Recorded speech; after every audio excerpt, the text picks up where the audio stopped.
જય સ્વામિનારાયણ. નમસ્કાર.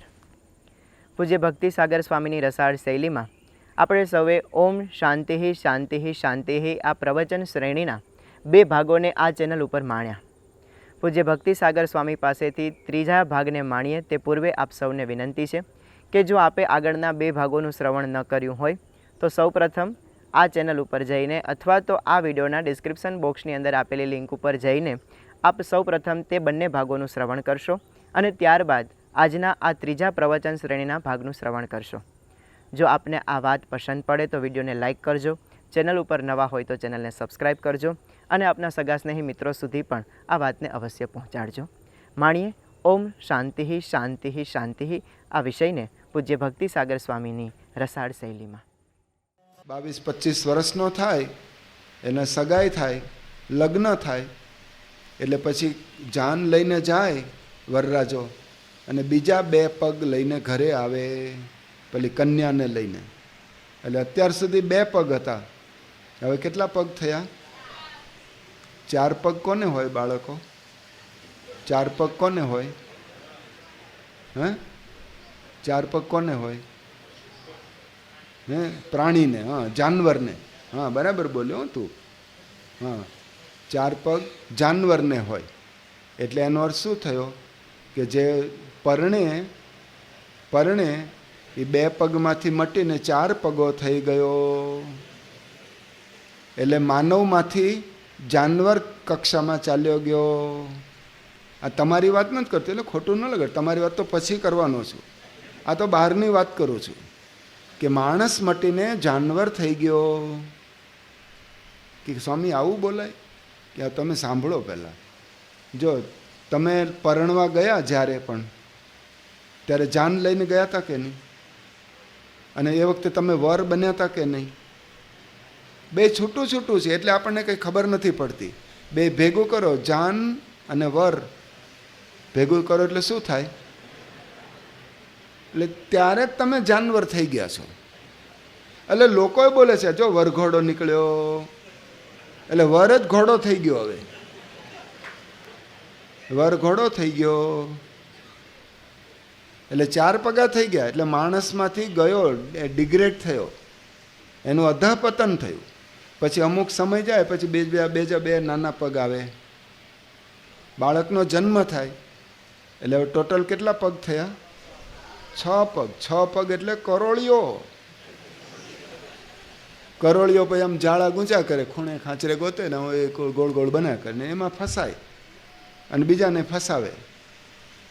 કરોળીઓ. અમુકને પછી 8 પગ થઈ જાય, અમુકને એટલે ઓક્ટોપસ કહેવાય 8 પગવાળો. એ દરિયાઈ પ્રાણી છે. આ સંસારના સાગરમાં એ આમ ફર્યા કરે, બધાને ફલવડે. તો આ બધું સંસારનો ક્રમ છે. પણ પ્રમુખ સ્વામી મહારાજ કહેતા કે જે સત્સંગમાં આવતા હોય, ભગવાનના યોગમાં હોય, ભગવાનની એવી કંઠી ધારણ કરી હોય, એના માટે આપણે પગ નહીં ગણવાનો, એના હાથ ગણવાનો. એટલે સત્સંગી હોય એને કેટલા હાથ હોય છે? 2. લગ્ન કરે એટલે પછી બીજા 2 હાથ ઘરમાં આવે. હવે આ તમારી વાત કરું છું.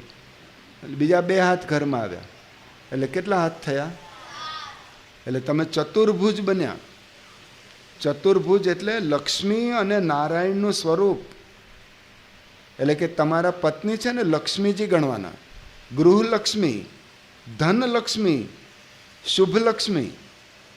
એટલે લક્ષ્મીજી પધાર્યા એટલે કુમકુમ પગલાં કરાવે, લક્ષ્મીજી આવ્યા એમ. પહેલી વાર ઘરમાં આવે ને ત્યારે પગલાં કરાવે.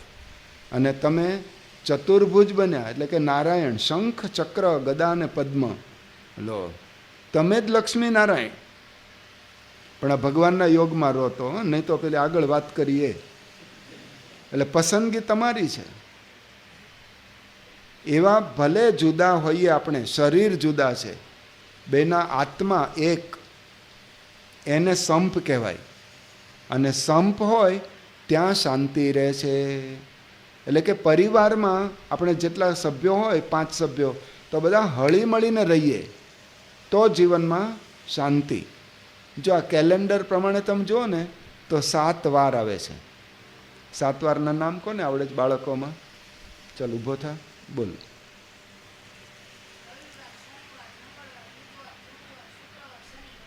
વાહ, ક્રમમાં બોલ્યો ને રવિવારથી ચાલુ કર્યું. હોશિયાર છે તું. રવિવાર, સોમવાર, મંગળવાર, બુધવાર, ગુરુવાર, શુક્રવાર, શનિવાર, આ 7 વાર છે ને. 7 વાર નહીં, તમારે 8મો વાર છે, એ છે પરિવાર. પરિવાર. અને ક્યારે આવે? રોજ આવે. એટલે કે પરિવારમાં આપણે કેવો મનમેળ છે, તમારે ઘરના બધા સભ્યો સાથે ટ્યુનિંગ છે, આમ ફ્રીક્વન્સી મેચ થાય છે કે હમ જ આવી જાઓ છો, બોલાચાલી થાય છે, એકબીજાનું માનતા નથી, એકબીજા સામે ઝઘડે છે, અને પછી પૂછે બોલે તે ક્રોધમાં બોલે, ખબર એમ ઓળખે જ મને, હવે 50 વર્ષે પૂછે ઓળખે જ મને, ઓળખું છું તને. પણ એવું નહીં, ખબર જ ન પડે. આમ જોઈન્ટ ફેમિલી હોય તોય ખબર શું પડે આ કોનો દીકરો છે, બધા મારા દીકરા છે, એક પરિવાર. આ હોય ને તો જીવનમાં શાંતિ રહે. એટલે એને આપણે દ્રષ્ટાંતથી સમજીએ. એક ગણિતના સાહેબ હતા. ગણિતના સાહેબ અહીંયા છે કોઈ સાહેબ? હા, સાહેબ છે ને, આપણા નિર્દેશક જ સાહેબ છે, અમ્મુભાઈ. હા, એ સાહેબ બધા છોકરાઓને ભણાવતા. બીજા સાહેબે છે, શું નામ તમારું? પ્રફુલ્લભાઈ, પ્રબોધભાઈ. હા, સરસ. આ સાહેબ હતા આવા, એ છોકરાઓને ભણાવતા. નાના નાના છોકરા પહેલી લાઈનમાં બેઠા છે ને એવા નાના નાના બધા. એ છોકરા કોણ હતા? જેને ગણિત શીખવવામાં આવતું હતું. એને આપણે નામ નથી બોલવા, પણ આપણે નંબર બોલીએ. એકડો, બગડો, તગડો, ચોગડો, પાંચડો, છગડો, સાતડો, આઠડો, નવડો અને 0. આ 10 છોકરા નાના નાના. હવે સાહેબને કંઈ ફોન આવ્યો, એટલે ફોન તરત ઇમરજન્સી, એટલે સાહેબ ક્લાસમાંથી, આ વર્ગખંડમાંથી બહાર ગયા. હવે ક્લાસની અંદર 10 છોકરા જ છે. એમાં નવડો ઊભો થયો. નવડો બહુ માથા ભારે. એણે આમ ઊભો થઈને કોલર ટાઈટ કર્યા કે જો હું બધાથી મોટો છું, આ ક્લાસરૂમમાં હું બધાથી મહાન. આવું અહંકારમાં બોલ્યો, હું મોટો. એ બોલ્યો ત્યાં સુધી તો વાંધો નહોતો, પણ એમાં બાજુમાં આઠડો હતો ને, એક લગાવ્યો જોરદાર ફટાકો, લાફો માર્યો. પેલા આઠડો બિચારો નિર્દોષ, કંઈ વાંક નહીં. એનો ગાલ લાલ ઘૂમ, આંખમાંથી આંસુની ધારા, અને રડતા રડતા પૂછ્યું, એ નવડા, કેમ મને મારે છે? મેં તારું શું બગાડ્યું? મને કેમ માર્યો? ઓલો નવડો કે તે મારું કંઈ બગાડ્યું નથી, તારી કોઈ ભૂલ નથી, તો કેમ માર્યો? પૂછવાનું નહીં, તારાથી મોટો છું, એટલે મોટો હોય એ નાનાને દબાવે એમ. તો આઠડાએ આ જવાબ સાંભળ્યો ને એ ખુશ થઈ ગયો, આંસુ સુકાઈ ગયા કે ઓ મોટો હોય એ નાનાને મારે, આ રીત સારી કહેવાય. એટલે એણે વિચાર્યું કે હું પણ કોઈકથી તો મોટો છું. અને એના હાથમાં ખંજવાળ આવતી જ હતી, ચાલુ જ હતી ખંજવાળ. બાજુમાં સાતડો હતો, એ ઉઠાવીને માર્યો. એ રડવા માંડ્યો. એણે પૂછ્યું, અને એક જ જવાબ, પૂછવાનું નહીં, તારાથી મોટો છું, આ સ્ટાન્ડર્ડ જવાબ. નવડાએ આઠડાને માર્યો, આઠડાએ સાતડાને માર્યો. સાતડાએ કોને માર્યો? હા, છગડાએ કોને માર્યો? પાંચડાએ કોને માર્યો? ચોગડાએ તગડાને. તગડાએ ગણિત પાવરફુલ છે હો બધાનું, નાના નાના છે તો બધાને મારતા ગયા. બગડાને માર્યો. બગડાએ કોને માર્યો? હા, હવે એકડો છે ને એ ઊભો થયો અને 0ની આગળ ગયો. હજી તો એને અડ્યોય નથી, તો 0 રડવા માંડ્યો. બોલો, લાફો મારે પછી રડવાનું હોય ને? આ તો અડ્યો જ નથી અને પોક મૂકી. એટલે એકડાએ પૂછ્યું, કેમ ભાઈ, કેમ રડે છે? એ કે તું મને મારવાનો છે ને એટલે, એડવાન્સમાં. અને બીજું મેં જોયું તમે માર ખાધો અને બીજાને માર માર્યો, મારે તો મારે એકલો જ ખાવાનો ને, મારે કોને મારવાનું? એટલે એનું એને દુઃખ હતું. એટલે એકડાએ કહ્યું કે દોસ્ત મૂંઝાતો નહીં, હું તને મારીશ નહીં. તું અહીંયા આવ ભાઈ, કાળા ચશ્માવાળો અહીંયા. હા, અહીંયા ઉપર ચડી જા જલ્દી સ્પીડમાં. અહીંયા ઉભો રહે. શું નામ તારું? ભવ્ય. બધા હાથ જોડીને પગે લાગ. અહીં નજીક ઉભો રહે, મારી તને 0 બનાવવાનો છું. જો હું એકડો છું એમ સમજજો, અને આ મીંડું છે. એટલે કીધું આ ભવ્ય છે, પણ અત્યારે આપણે મીંડું 0 ગણીએ એને. વાંધો નથી ને તને? હા. એટલે કે જો હું તું મૂંઝાઈશ ને, હું તને મારવાનો નથી. હા, ભલે બધાએ માર્યું, પણ હું તને મારીશ નહીં. લાવ તારો હાથ, હું પકડ. પછી આમ પકડ્યો, આગળ જતો રહે. આમ બધાને સામે જો. હું એકડો અને આ મીંડું. કેટલા થયા? ભેગા મળ્યા અને બંને ચાલતા ચાલતા નવડા આગળ ગયા. હવે નવડો ડોલવા માંડ્યો, ધ્રુજવા માંડ્યો. કેમ કેમ ધ્રુજવા માંડ્યો? શું? હા બોલ. હા, જો એમ સમજતો હું મોટો, હું બધાને મારું. આ તો મારો બાપ આવ્યો, 2 જણા થઈને મને ઉપર ફેંકી દેશે ઉપરથી. એટલે નવડો ધ્રુજવા માંડ્યો. એ વખતે એકડો બોલ્યો, એટલે હું જ બોલ્યો કે નવડા મૂંઝાઈશ નહીં, અમે તને મારવાના નથી. હો, શાંતિ રાખજે. અમે ભલે તને મારવાના નથી, પણ અમે તને એક વાત કરવા માટે આવ્યા છીએ. કે શું વાત કરવી છે? કે વાત સાંભળ.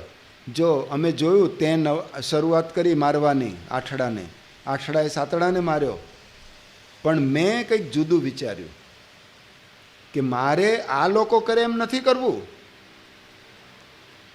પણ તને વાત એ કરવી છે. જો આ ક્લાસમાં અમે 2 છેલ્લા નંબરના છીએ, એકડો અને મીંડું. તમે બધા મોટા છો અમારા કરતાં. નાના હોય એને તો કોઈ પણ દબાવે, મારે, એમાં બહુ બુદ્ધિની જરૂર નથી. કોઈને ધક્કો મારે, કોઈને લાત મારે, કોઈને લાફો મારે, કોઈને ગોળી મારે, એ તો બધા કરી શકે. એમાં શું બહાદુરી છે? આપણાથી નાનો હોય એને સ્વીકારો, અપનાવો, તો તમારી કિંમત વધે, કિંમત વધે, કિંમત વધે. જો ને અમે બધી છેલ્લા નંબરના, પણ ભેગા મળ્યા તો બધાથી મહાન બની ગયા. આ મારે તને કહેવું છે, આ મારે તને કહેવું છે. એટલે આવો આપણે બધા ભેગા મળીએ. ભેગા મળ્યા, નવડાને પહેલાં ઊભો રાખ્યો. 9, 8, 7, 6, 5, 4, 3, 2 અને પછી 1 અને પછી આ ભવ્ય. છેલ્લે અમે આટલા રહ્યા. આ કઈ રકમ થઈ ગણજો. 10 આંકડાનો આ ફિગર છે, કેલ્ક્યુલેટરની બહાર જતું રહે. એની હિસાબ કરો ને તો 9,87,65,43,210 આ રકમ થઈ. બોલો, એકડા બગડા નાના હતા ને, પણ ક્યાં પહોંચ્યા? એટલે આવો આપણે બધા ભેગા મળીએ. બસ એ વાત પહેલાં એકડાએ કરી, એટલે બધા ડોલી ગયા, બધા ભેગા થયા. એકતા હૈ શક્તિ હમારી. હા ભવ્ય, તું હવે જાય છે. હું તું 0 બનીને આવ્યો તો હવે હીરો બનીને જાય છે. હા, એનો ફોટો પાડો કોઈ, આનો ફોટો પાડો, ફોટો પાડો જલ્દી. હા, કોનો દીકરો છે તું? ક્યાં છે ભાઈ? નથી આવતા? નથી? કોણ દાદા? હા, તો વચ્ચેને કેમ ગયા? હા, આપણે કિંમત વધારવી છે ને, લઈ આવજે. હો, અને આ ફોટો બતાવજે તને પછી. જાઓ ભવ્ય, આપણે બધા ભેગા રહેવાનું છે. હવે આ વાત કરી એટલે કુટુંબમાં તમારે બધાને 10 ને નથી, 5 જ જણા છો, તો ભેગા ન થઈ શકો. આ શાંતિનો સંદેશ છે. પ્રમુખ સ્વામી મહારાજ શતાબ્દી મહોત્સવ ઉજવાયો 2 વર્ષ પહેલાં, તો મહંત સ્વામી મહારાજે આખું અભિયાન ચલાવ્યું, પારિવારિક શાંતિ અભિયાન. એટલે કે આપણા પરિવારમાં બધા સાથે મળીએ, સંપીને રહીએ. હવે આ કોની ખાલી સ્વામિનારાયણની જરૂર છે? ખાલી BAPSની જરૂર છે? કયા પરિવારને એવી ઈચ્છા નથી કે અમે બધા હળી મળીને સાથે રહીએ. બધાને ઈચ્છા છે, પણ રહેતા આવડતું નથી. શાંતિની ઝંખના કરે, ઓમ શાંતિ શાંતિ શાંતિ, પણ આ પારિવારિક એકતા છે.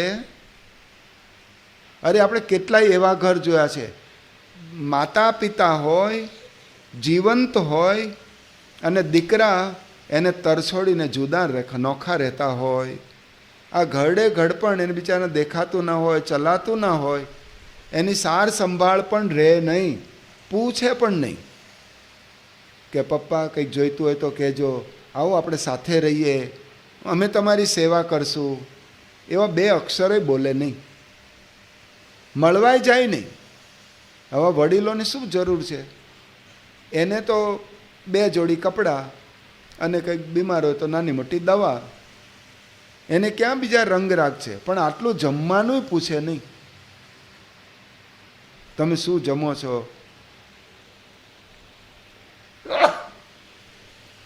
તમારે જુદું બનાવવાની જરૂર નહીં, આપણું ઘર જ છે. તમે અમને આટલા સાથે રાખ્યા, હવે અમારી ફરજ છે, અમે તમને સાથે રાખશું, તમારી સેવા કરશું. પણ આવો મુઓ બોલે નહીં. 25 વર્ષ જેણે તમારી સેવા કરી, તમને જન્મ આપ્યો, મોટા કર્યા, ઉછેર્યા, અને ઓલી 25 દિવસ ઓલી છોકરી આવી, એમાં તરત જ નોખા કાઢે, હું સાથે નહીં રહું. તો લીંબુવાળા એટલી ખબર ના પડે? આપણે છોકરીને કહેવાનું કે જો માતા પિતા છે, સેવા સાથે કરશું. આ શરત જ મૂકવાની હોય. હવે તમે એને માતા પિતાને તરછોડી દો તો એનું કોણ? એ ક્યાં જાય? તમે એના આધાર છો. અને આપણે બધી વાતો કરીએ. વાતો શું? સત્સંગમાં આપણે શીખવાડવામાં આવે, માતૃદેવો ભવ, પિતૃદેવો ભવ, એટલે કે માતાને અને પિતાને દેવ તુલ્ય માનો. એવું તો નાના બાળકોને આપણે બાળસભામાં શીખવીએ છીએ. એટલે આપણો પરિવાર અખંડિત રહે. અમેરિકા જાઓ તો ત્યાં સૂત્ર છે, united we stand, divided we fall. તમારામાં જો એકતા હશે, સંપ, તો તમે આગળ આગળ વધતા જશો. પણ જો તમારામાં આવા વિભાજન થઈ ગયા હોય, નોખા નોખા, તો તમારું અધઃપતન પાક્કું છે, તમે દુઃખી જ રહેશો. એટલે આપણે તો માતા પિતાની સેવા કરવાની છે. આ યુવાનો, માતા પિતા કેવા જો ગરીબ અવસ્થામાં હતા, સાધારણ હતા, તો એના માટે એવું કહેવાય છે કે એક ઝૂંપડા જેવા ગાર માટીના કાચા મકાનમાં માતા પિતા અને 4 દીકરા સમાઈ જાય. એ રહેતા હતા આપણે એક ઘરમાં. પણ અત્યારે 4 બંગલા હોય, માર્બલ ને ગ્રેનાઇટના, પણ 4 બંગલામાં માતા પિતા સમાતા નથી. તો કેમ? માતા પિતા માટે રૂમ નથી, જગ્યા નથી? જગ્યા છે બંગલામાં, અહીંયા દિલમાં જગ્યા નથી. માતા પિતાને અહીંથી જ કાઢી નાખ્યા છે. એટલે વિચારજો, જે માતા પિતાને હવે દુભવે છે કે દુઃખી રાખે છે, એને કોઈ દિવસ એ 2 પાંદડે થવાનો જ નહીં. આ લોકની રીતે પણ સુખી થવાનો નહીં. એટલે માતા પિતાની સેવા કરજો. આપણે તો શ્રવણ કુમારો છીએ. પેલા માતા પિતા અંધ હતા, એમણે વિચાર આવ્યો કે અમારે યાત્રા કરવા જવું છે. હવે સમજી શકાય એવું છે, અંધ હોય એને કંઈ દેવ દર્શન થવાના નથી. તો આપણે તો એમ જ કહીએ, બેસી રહો ખૂણામાં છાનામાના, બહુ ભરખા જાગે છે હરવા ફરવાના. પણ શ્રવણ એવું નથી બોલ્યો. એણે કાવડ બનાવી, એક પલ્લામાં માતાને, બીજા પલ્લામાં પિતાને, અને પોતે ખભા પર ઉચકીને તીર્થાટન કરાવ્યું છે. એ માતા પિતાને ભલે દર્શન થવાનું નથી, પણ ભગવાનની દ્રષ્ટિ તો પડશે, ચાલો લઈ જાઓ, એમ યાત્રા કરાવી છે. તો આપણે ક્યાં એવી ઉચકીને યાત્રા કરાવવાની છે? અત્યારે મોટર ગાડીઓ છે. મોટર ગાડી ના હોય એના માટે આપણે પ્રાર્થના કરીએ, બધી મોટર ગાડીવાળા થાવ. તમારે તો ગોંડલ, જુનાગઢ બધી યાત્રા જ કરાવવાની છે.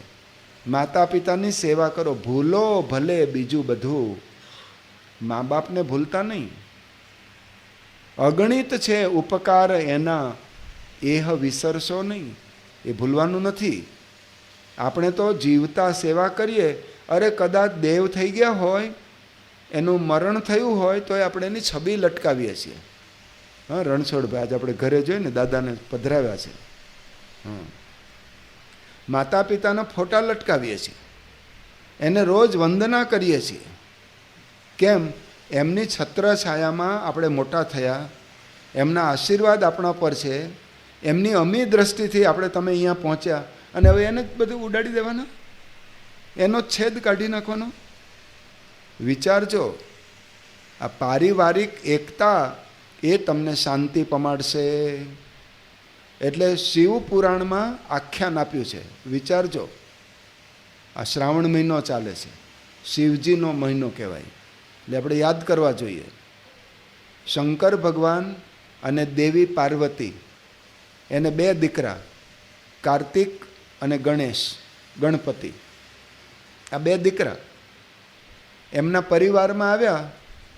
તો એક ભાઈ આવ્યા, એ જાણીતું કુટુંબ હતું, એમની દીકરી એ લઈને આવ્યા અને સામેથી આ શિવ પાર્વતીને વાત કરી કે જો અમારી આ કન્યા છે, ઉંમર લાયક થઈ છે, અને અમે નક્કી કર્યું છે કે તમારા ઘરે જ, એટલે કે તમારા દીકરા સાથે જ પરણાવવી છે. એટલે આ તો રાજી હતા, સંસ્કારી કન્યા. હવે કોને પરણાવવી? કે અમારે 2 દીકરા છે, 2 પરણવા લાયક થયા છે, આ ગણપતિ અને કાર્તિક. તમે કહો, તમે નક્કી કરો, પણ દેવી છે તમારા ઘરમાં જ. તો હવે શિવ પાર્વતી મૂંઝવણમાં પડ્યા કે કોને પરણાવવી, ગણપતિને કે કાર્તિકને? એટલે એમને પૂછ્યું કે તમારે તો કાર્તિકે હું પરણી જાઉં, મારે જ લગ્ન કરવા છે. આવી રૂપાળી, નમણી, દેખાવડી, આમ મનમોહક, આમ ગ્લેમર વર્લ્ડમાં નંબર લઈ જાય આ કન્યા તો હું જ પરણું ને. તો ગણેશને વિચાર્યો કે મારે પણ ઈચ્છા તો છે જ. હવે કન્યા 1 અને મૂર્તિયા 2, હવે કોને પરણાવવો? એટલે શિવ પાર્વતીએ નિર્ણય કર્યો કે આપણે આમને કહીએ તો કાર્તિકને ખોટું લાગશે, કાર્તિકને પરણાવશે તો ગણેશને ખોટું લાગશે. એટલે હવે શું કરવું? એટલે એમણે કહ્યું કે જો એક કન્ડિશન છે કે આપણે 68 તીર્થ છે આ ભારતમાં, એ 68 તીર્થની યાત્રા કરવા તમે બંને ભાઈઓ જાઓ. જે યાત્રા કરીને પહેલો આવશે એના હાથ આપણે પીળા કરશું, એને મીંઢળ બાંધશું, એના લગ્ન થશે. તો કાર્તિક તો આમ કૂદકો મારી ગયો, વાહ, જીતી ગયા આમ સમજો ને.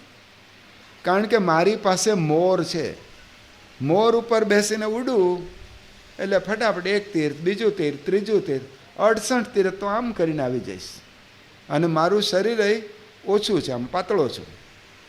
અને આ ગણેશ હારી જ જવાનો છે. કેમ? કારણ કે જાડીઓ, ભારે શરીર, અને એનું વાહન શું? ઉંદરડું, આટલું ટેણિયું. એ ફૂલ સ્પીડમાં દોડે તો કેટલું દોડવાનું છે? એટલે 68 તીર્થમાં તો રહી જ ગયો, આપણે ફાવી ગયા. એટલે 68 તીર્થ કરવા નીકળ્યો. શિવ પાર્વતી બોલ્યા 1 2 3, એટલે પેલા તો ઉપડ્યો અને સીધો દ્વારકા, સોમનાથ, શ્રીનાથજી, પછી હરિદ્વાર, ઋષિકેશ, એટલે તો એક પછી એક યાત્રામાં ઉપડ્યો. ગણેશજી બહુ બુદ્ધિશાળી, એણે વિચાર કર્યો કે હું યાત્રા 68 તીર્થ, ચાલો એને બુદ્ધિમાં ક્લિક થયું કે માતા પિતાના ચરણોમાં 68 તીર્થ સમાયા છે. આ માતા પિતાના ચરણ એમાં જ 68 તીર્થ છે. એટલે એણે શિવ પાર્વતી બેઠા હતા કૈલાસમાં, તો ગણેશજીએ કાંઈ બીજું લાંબુ આયોજન ન કર્યું. એણે માતા પિતાની પ્રદક્ષિણા કરી. 1 2 3 7 પ્રદક્ષિણા કરી. પ્રદક્ષિણા કરતાં વાર લાગે? તરત જ પ્રદક્ષિણા પૂરી થઈ ગઈ. 68 તીર્થની યાત્રા થઈ ગઈ, પૂરી થઈ ગઈ. તરત એના લગ્ન થઈ ગયા. પેલી કન્યા તો તૈયાર જ હતી, ધામધૂમથી લગ્ન થઈ ગયા. વરઘોડો બધું પતી ગયું, રિસેપ્શન પતી ગયું, બધાને આઈસ્ક્રીમ ખવડાવો ને બધું ધામધૂમ બધું પતી ગયું. પછી બધું જમવા જાય ને સગાવાલાને, એ બધી વિધિ પૂરી થઈ ગઈ. આ બાજુ કાર્તિક બધા તીર્થોમાં ફરતો, તિરુપતિ બાલાજી ને રામેશ્વરમ ને કન્યાકુમારી. ત્યાં એને થયું કે કદાચ આ ગણપતિ બીજા રૂટ ઉપરથી આમ આગળ નથી ગયો ને શોર્ટકટ લઈને, એટલે ત્યાં ગામમાં પૂછે કે અહીંયા કોઈક નીકળેલો ઓલો ઉંદરડો લઈને? કે હા, હમણાં જ નીકળેલો, ગઈકાલે જ. એક બહુ જાડિયો હતો અને માથી જેવું મોઢું હતું અને ઉંદરની ફૂલ સ્પીડમાં જતી હતી. અહીંયાથી નીકળી જોયેલું. કાર્તિકને તો ક્યારે નીકળી ગયો, ક્યારે આગળ ગયો અમારાથી? ગામો ગામ પૂછે, બધે એક જ જવાબ આવે કે હા, એક જાડિયો ઉંદરડા ઉપર ફૂલ સ્પીડમાં જતો હતો, અમે જોયો. હવે 68 તીરથની યાત્રા કરીને 80 દિવસે પાછો આવ્યો. કોણ? કાર્તિક. અને પછી આવીને કે ચાલો, જો મારે 68 તીરથની યાત્રા થઈ ગઈ છે, 68 તીરથની યાત્રા, ચાલો કન્યાના લગ્ન ગોઠવી દો. તો પાર્વતી કે હું લગ્ન કરે છે? જા ગણપતિને પગે લાગી આવ. એના લગ્ન થઈ ગયા, એને મહિનો થઈ ગયો. ભાભીને પગે લાગો, આશીર્વાદ લઈ લો, પતી ગયું. હાથ ઘસતો રહી ગયો, કંઈ મળ્યું નહીં. આ શિવ પુરાણમાં આ કથા લખીને પછી મર્મ સમજાવ્યો છે. શું મર્મ છે એમાંથી? બાળકો કોઈ કહેશે? કોઈને પકડાયું? આ કથામાંથી શું પ્રેરણા આપી?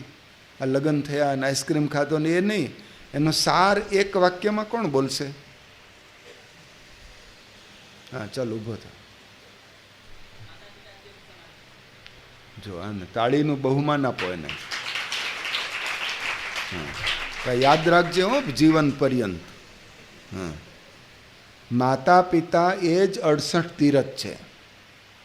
તો તીર્થમાં જાઓ છો, ત્યાં પ્રાર્થના કરો છો, ત્યાં બધા સંકલ્પ કરો છો, પૂજન કરો છો, તો આ જીવતું તીર્થ છે માતા પિતા, પૂજન કરો. એટલે શિક્ષાપત્રીમાં સ્વામિનારાયણ ભગવાન શું કહે છે? યાવત જીવમ ચ શુશ્રૂષા કાર્યા માતુઃ પિતુર ગુરોહો. જીવન પર્યંત માતા પિતા અને ગુરુની સેવા કરવી. આ કળિયુગના વાતાવરણમાં જોશો ને તો બધે જ માતા પિતાને તરછોડેલા છે. એવા ઘર તમે જોશો. અરે વૃદ્ધાશ્રમ ખોલ્યા, વૃદ્ધાશ્રમમાં માતા પિતાને મૂકી આવે. આલો બળદ છે કે રિટાયર થાય એટલે પાંજરાપોળમાં ધકેલી દો, એવું કરે? યાવત જીવમ ચ શુશ્રૂષા. આપણી સંસ્કૃતિ છે, માતા પિતાને દેવતુલ્ય માની સેવા કરો. અને તમે સેવા કરશો ને તો તમારા દીકરા એ બધું જોવે છે. તમે માતા પિતાની સેવા કરો તો એ તમારી સેવા કરશે. તમે જેવું કર્યું હોય એ જ રસ્તે આ લોકો છે. એટલે આપણે ઘરમાં શાંતિ રાખવી હોય તો હળી મળીને, અને વડીલોએ સમજવાનું. પાછું રિટાયર થયા પછી ડબ નહીં કરવાનું. પૂછે તો સલાહ આપવાની. ઘણા તો કોમેન્ટ્રી જ ચાલુ હોય, એ આમ કરવાનું, આમ ન કરતા, આમ ન કરતા. શાંતિ રાખો ને. હવે તમે રિટાયર થઈ ગયા છો. ઘણા તો ઓર્ડર છોડે, હા, કે શીરો બનાવો ને, ઘણા દિવસથી ભજીયા ખાધા નથી, એટલે ભાઈ પચતું નથી ને શાંતિ રાખો ને. એવો ઓર્ડર નહીં કરવાના. બધું ખબર જ છે શું બનાવવું ને કેટલું બનાવવું. તમારે ટાઈમે થાળી આવી જ જાય. ટાઈમે ચા પીતા હોય તો એ કપ મૂકી જ જાય છે. તમારે તો બિરદાવવાનું, બહુ સરસ તમે સેવા કરો છો, એમ મધુર વચનો બોલવાના. વડીલો હોય એને આશીર્વાદ જ આપવાના હોય, પણ ડાપણ ન કરાય. હવે પૂરી થઈ ગઈ આવરદા ડાપણ કરવાની. તો તમને સેવા કરે. એટલે બેઉ બાજુ સમજવાનું છે. તો શાંતિથી ઘરમાં રહેતા આવડ્યું. ઘણા બોલતા આવડતું નથી, એવું બોલે. ઓલે પુત્ર વધુ હોય એને બધા પિયરિયાને યાદ કરીને ગાળો બોલે, તું આવી છે ને આવી છે, તું તેવી છે. હું બધું બોલ કરો છું. ભાઈ તમારા માટે ક્યાંથી ભાવ હોય? એટલે સારું કામ કર્યું ને બિરદાવવાની, વખાણ કરવાના, કદર કરવાની. પંપ ભેગો જ રાખવાનો, થોડી હવા ભરી દેવાની. તમે બહુ સરસ રસોઈ બનાવી, બહુ સારી સેવા કરો છો, પણ બોલતા આવડે નહીં અને અશાંતિ ઊભી કરે. બોલતા આવડવું જોઈએ. વાણી વિવેક. યોગી મહારાજ દ્રષ્ટાંત આપતા, એક દ્રષ્ટાંતોથી આપણે બધા ખુલાસા મળી જાય. એ દ્રષ્ટાંત એટલે અધ્ધરતાલ વાર્તા નહીં સમજવાની, આપણી જ વાતો છે એમ સમજવાની. આ છેલ્લો પ્રસંગ કહું, ઘડિયાળ તો ક્યાં પૂરું થયું ખબર પડતી નથી. યોગીજી મહારાજ એક પ્રસંગ કહેતા કે એક બાપુ હતા, એનું શરીર બહુ ભારે, 18 મણ વજન એનું, બોલો 360 કિલો એવા વજનદાર. આમ તો માણસ છે ને 100 કિલો હોય ને ત્યાં સુધી માણસમાં ગણાય. 100 કિલોથી ઉપર જાય ને પછી એની કક્ષા બદલાઈ જાય. પણ આ બાપુ 360 કિલો વજનના, 18 મણ. એમાં એણે પોતાની હવેલી બનાવેલી લાકડાની, 3 માળની, અને નકશીકામ ને બધા ઝરૂખા ને બધું એટલું શણગાર કરેલા. એમાં બાપુ 3જે માળે અગાસીમાં વોકિંગ કરતા હતા, અને નીચે આવા બાળકો સાંજનો સમય આવો એટલે રમતા હતા. તો એમાં બાળકોએ જોયું કે આ બાપુ આમ હવેલીમાં છેક ઉપર 40 ફૂટ ઉપર આમ ચાલે છે, આમ હાથીનું મદન્યું ડોલતું હોય ને એમ જતા હતા, વોકિંગ કરતા હતા. એમાં એક આવો છોકરો હતો ને એને આમ ટગર જોયા કરે આમ. અને બાપુ આમ જાય તો છોકરો આમ જાય, આમ જાય તો આમ આ પંખાની જેમ ફર્યા કરે આમ. બાપુને ખબર પડી કે આ છોકરો મારી સામે ટગર ક્યારનો જુએ છે. એટલે એને ઈશારો કરે, ઉપર આવો. આ છોકરો તો ખુશ થઈ ગયો, હવેલીમાં જવા મળ્યું. આમ વાંકડિયા પગથિયા આમ ગોળ ગોળ ફરતો ઉપર ગયો. તું શું મારી સામે જોયા કરે છે? કોણ છે તું? કેમ વારે ટગર જોયા કરે છે? શું વિચારે છે? આમ ખખડાવ્યો. એટલે છોકરો તો મૂંઝાતો બોલ્યો કે બાપુ, હું તમને એટલે માટે જોતો હતો ને વિચારતો હતો કે તમે આવો 40 ફૂટ ઉપર આમ વોકિંગ કરો છો, આવું ભારે શરીર, તમે અહીંયા ઉપર મરી જાઓ, મરવાના તો છો જ, અને આ જાડા માણસો વહેલા મરે. કારણ કે એવું કહેવાય છે, જેનો કમર પટ્ટો લાંબો એનો આયુષ્ય પટ્ટો ટૂંકો, અને જેનો કમર પટ્ટો ટૂંકો એટલે પાતળા હોય એનો આયુષ્ય પટ્ટો લાંબો. હું એવું વિચારતો હતો કે આવા તમે આટલા વજનદાર, આટલા ભારે શરીર, આમ હાથીના મદન્યા જેવા, અને અહીંયા મરી જાઓ તો તમને ઉતારવા કેવી રીતે? તમને લોકો ઉતારશે કેવી રીતે? આ ઢોકળું આવું મોટું ઉતારવાનું? તો બાપુ તો ગરમ થઈ ગયા. લે, મને આવું કહે છે, આવું બોલાય, અને પાછું મને હાથી જેવો કહે છે, અને પાછું મારું મરવાનું વિચારે છે. છે કોઈ? પેલા 2 સેવકો આવ્યા અને જેલમાં પૂરી દો. આ નાના ટાબરિયાને જેલમાં પૂરી દો. બોલવાનું કંઈ ભાન પડે છે? મારા માટે કેવું બોલે છે? જેલમાં પૂરી દીધો. સાંજ પડી ગઈ, બધા છોકરા તો ઘરે જતા રહ્યા. આ છોકરો ઘરે ન આવ્યો એટલે ચિંતા તો થાય ને કે અમારો દીકરો કેમ આવ્યો નહીં. તો એના પિતા 40-42 વર્ષના હતા. એ નીકળ્યા તપાસ કરવા. ખબર પડી કે આ રાજમહેલમાં બાપુની આગળ ગયા હતા. એટલે બાપુ તો નીચે આવી ગયા હતા. એટલે કે બાપુ, હે બાપુ, તમે મારા દીકરાને જોયો? મેં સાંભળ્યું છે અહીંયા હતો, તમને ખબર છે મારો દીકરો? એમ, એ તારો દીકરો હતો? પણ બાપુ કંઈ ભૂલ ક્યાં? જેલમાં પૂર્યો છે, પણ કોઈ કારણ, વાંક, ગુનો? અરે કે 2 કલાક પહેલાં હું વોકિંગ કરતો હતો તો મને જોઈને એવું બોલ્યો કે આવું ભારે શરીર અને મરી જાઓ તો નીચે કેમ ઉતારવા? આવું બોલાય? કંઈ ખબર પડે છે બોલવાની? તો ઓલો ભાઈ કે આ એ નાનું છોકરું છે, એને શું દુનિયાદારીનો અનુભવ, એને શું ખબર પડે? તમે મરી જાઓ, આમે તમે જાડા માણસો વહેલા મરે, અને કેવી રીતે ઉતારો એ કંઈ એને શું ખબર પડે? તમે જો અગાસીમાં મરી ગયા હો ને તો તમને કેવી રીતે, મને બધી ખબર છે. એમાં શું કરવાનું? આવું આખું ઢોકળું નીચે નહીં ઉતારવાનું. એક પગ કાપી નાખવાનો, એક હાથ કાપી નાખવાનો, ડાબો જમણો બધા સ્પેર પાર્ટ જુદા કરી નાખવાના, અને પછી એક લઈને ઉતરી જવાનું. કેટલું સહેલું છે. એ છોકરાને શું ખબર પડે? તો ઓલો બાપુ વિચારે આ છોકરો તો ખાલી મરવાનું કહેતો હતો, આ તો મરવાનું ને કાપવાનું બે ભૂલે છે. કોઈ પૂર દો જેલમાં. બીજાને જેલમાં પૂરી દીધો. હવે રાત પડી ગઈ, પેલો નાનો દીકરો ઘરમાં ન આવ્યો, આ 40 વર્ષવાળો ઘરમાં ન આવ્યો. ઓલા દાદા 70 વર્ષના જાગતા હતા કે કેમ મારો ટીણીયો આવ્યો નહીં, મારો દીકરો કેમ આવ્યો, ક્યાં ગયા, શું થયું હશે, ચિંતા કરે ને વડીલો તો. કોઈ આવ્યું નહીં ઘરે, આખી રાત ઊંઘ ન આવી ચિંતામાં. સવારે જ ખબર પડી કે હજી આવ્યા જ નથી.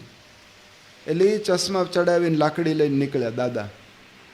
ખબર પડી કે ક્યાં ગયા દીકરો, નાનો દીકરો. ખબર પડી બાપુ આગળ. એટલે બાપુ આગળ ગયા કે તમને ખબર છે મારો દીકરો અહીંયા આવ્યો છે, મેં એવું સાંભળ્યું હતું, ક્યાં છે?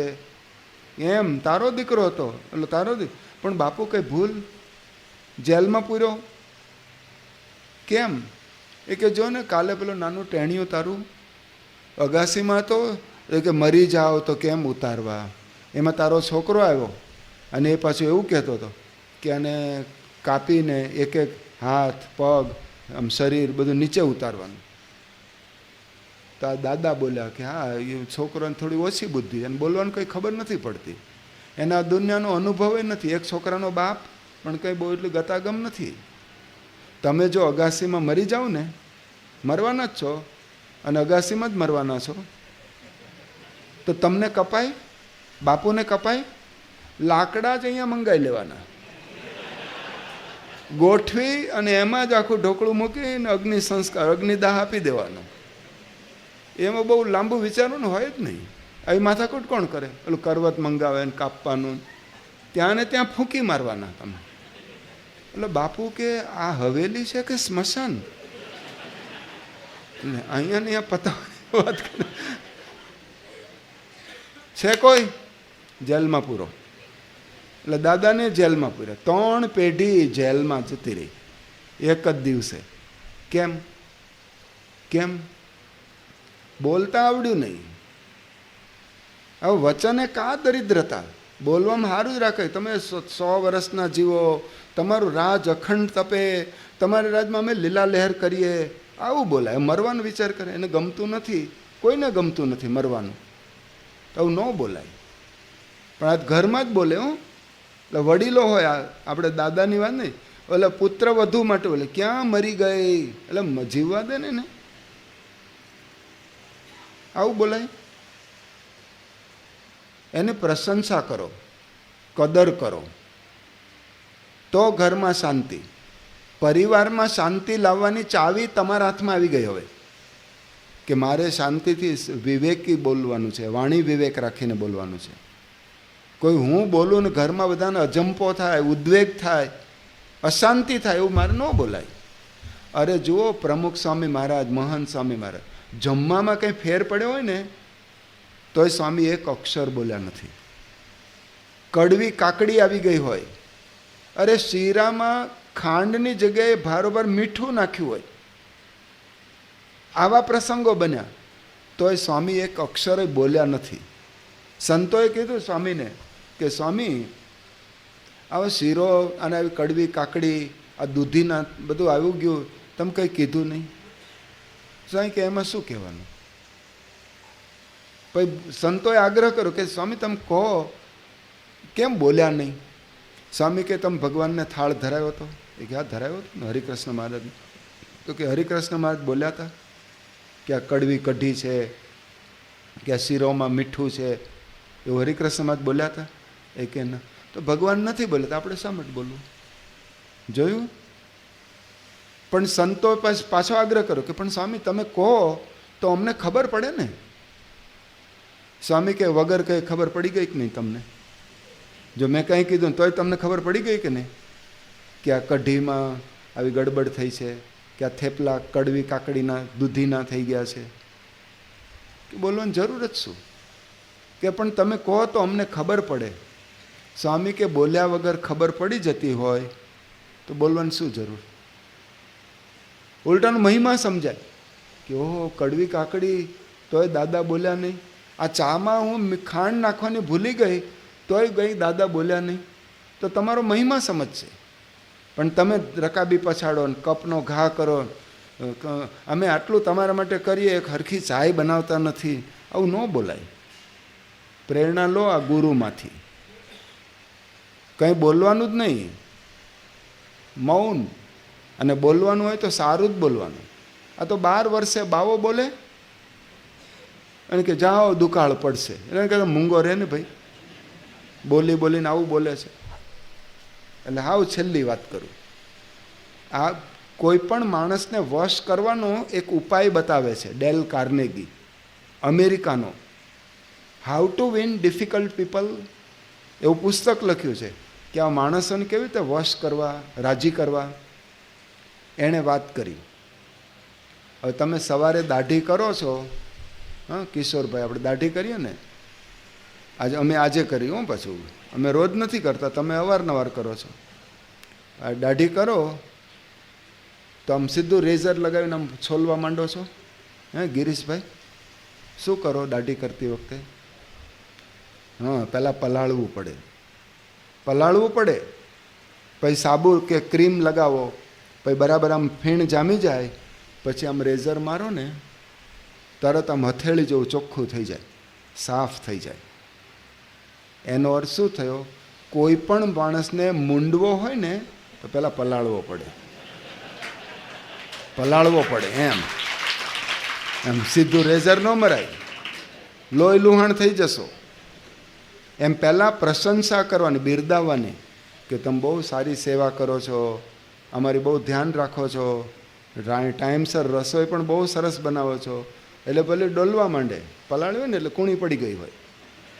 અને પછી કહેવાનું કે અત્યારે આપણે આ કામ છે, પછી એને ના પાડવી હોય ને કે હમણાં આપણે સાડીની બહુ ઉતાવળ ન કરતા, આપણી સ્થિતિ એટલી નથી, કંઈ વાંધો નહીં હો પપ્પા, તમે કહો એમ તરત. હા, આ અજમાવવા જેવો ઉપાય છે. એટલે પહેલાં પલાળો અને સીધું જ આતો છોલે, બાકી તમારી કોઈ કદર નથી હો. આ જો ટાઈમ જતો જાય તોય પણ બોલવાનું રહેવાતું નથી. એટલે આ તમારા જ સાંભળેલા પ્રસંગો કહું છું. એક ભાઈ હતા, એના પત્ની, એણે બેઠાલા 2 જણા, એમ સહેજે પૂછ્યું કે હે તમને ઝાડ પર ચડતા આવડે? ઝાડ ઉપર ચડતા આવડે? લાલ વડ એની ઉપર આમ ચડતા આવડે? તો ઓલા ભાઈએ કીધું ભોળા ભાવે કે ના, મને તો આવડતું જ નથી, મેં ક્યારેય પ્રેક્ટિસ કરી નથી, પ્રયત્ન કર્યો નથી, મને ઝાડ ઉપર ચડતા આવડતું નથી. તો ઓલી બાઈએ છણકો કરીને કે હા, તમારા કરતાં તો વાંદરા હારા, કેવા ફટફટ ટપોટપ ચડી જાય છે વાંદરા, તમે તો વાંદરામાંથી ગયા, આટલી ખબર ન પડે? આને તો એટલું લાગી આવ્યું કે વાંદરામાંથી આપણો ક્લાસ કાઢી નાખ્યો. તો એણે 50 વર્ષે ઝાડ ઉપર ચડવાની પ્રેક્ટિસ ચાલુ કરી, બોલો. અને 15 દિવસ રોજ ચડે ને ઉતરે, એમ કરતાં કરતાં ચડતા શીખી ગયો, આવડી ગયું. પછી એણે હોંશે વાત કરી હોય ને પત્નીને કે જો હવે તારે મને નહીં કહેવાનું, કારણ કે હવે મને ઝાડ ઉપર ચડતા આવડી ગયું છે. તો ઓલી બાઈ શું બોલી? એમાં હું ધાડ મારી, વાંદરા રોજ ચડે જ છે ને ઝાડ ઉપર, તોય વાંદરો તો મટ્યો જ નહીં. એટલે આવું છે, તમારા માનપાન વધે નહીં, તમને મથેળીમાં રાખે લીંબુવાળા. એટલે હળી મળીને રહો તો શાંતિ. એટલે આપણે ભગવાનને પ્રાર્થના કરીએ આપણા પરિવારમાં શાંતિ રહે, આપણા અંતરમાં શાંતિ રહે, આપણે બધાને મન એક થઈ જાય. આપણે તો BAPS એક પરિવારની વાત કરીએ, પણ શરૂઆત 5થી તો કરો. પછી આ સત્સંગ મંડળ, મહંત સ્વામી મારે તો હાથ પકડાવે સંતોના, આખી 2000 માણસ 5000 માણસ બેઠા હોય, આખી સાંકળ બનાવે અને આમ બોલાવડાવે, BAPS એક પરિવાર, સમગ્ર વિશ્વ એક પરિવાર. આપણું પ્રદર્શન રાખ્યું શતાબ્દી મહોત્સવમાં, આખો માળો બનાવ્યો અને આખો વિશ્વ એક માળો છે અને આપણે બધા પંખીઓ બધા એક માળામાં રહેનારા. તો હળી મળીને સાથે રહીએ તો અંતરમાં આનંદ રહે, તો આપણે પરિવારમાં આવી શાંતિ પ્રાપ્ત કરી શકીએ. અને પછી ભગવાનના ચરણોમાં પ્રાર્થના કરીએ, સ્વામીના ચરણોમાં પ્રાર્થના કરીએ. ઓમ શાંતિ શાંતિ શાંતિ. સ્વામિનારાયણ સ્વામી સ્વામિનારાયણ.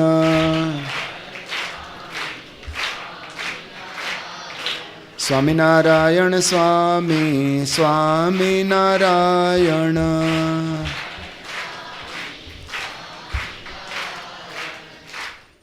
પૂજ્ય ભક્તિસાગર સ્વામી પાસેથી ઓમ શાંતિ શાંતિ શાંતિ આ વિષય અંતર્ગત આજે આપણે પ્રવચન શ્રેણીના ત્રીજા ભાગને માણ્યો.